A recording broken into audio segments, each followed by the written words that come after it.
大家好，我是小丽。我们今天来做一道很受欢迎的特色小吃——红糖糍粑。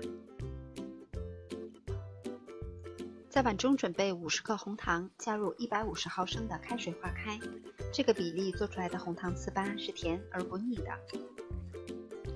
准备250克糯米粉，少量多次的一共添加170毫升的温水，先调成大一些的面絮。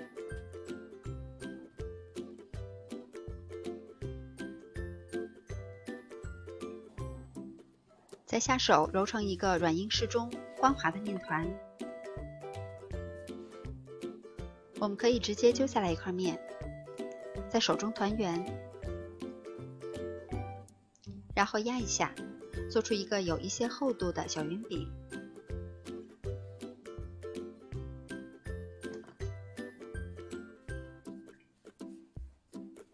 做好以后都放到一旁备用。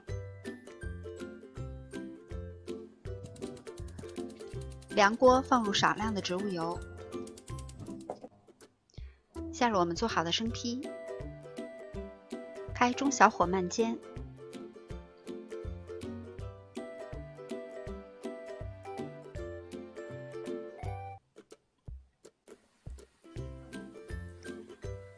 煎至一面定型了以后，翻过来煎另一面，一定不要煎的时间过长，时间长了以后糯米饼会爆开。煎到两边都定型，用筷子一夹不粘，然后先盛出来放到一旁备用。锅中留少量的底油，下入我们刚才调好的红糖水，把它煮开。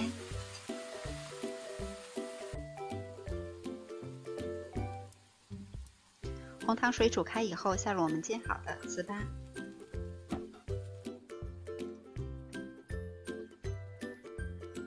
再保持中小火煎3到5分钟。这个过程中要勤翻面，这样红糖上色会更均匀。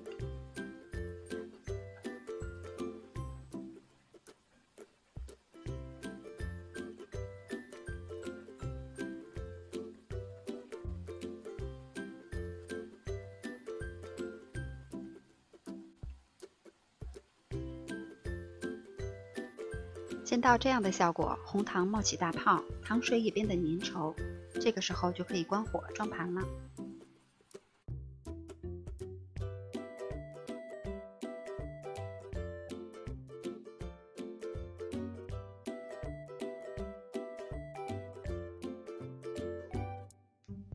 做好的红糖糍粑又软又糯，香甜而不腻，非常适合女性朋友们食用。你也试一下吧。我是小丽，感谢您的收看，明天见。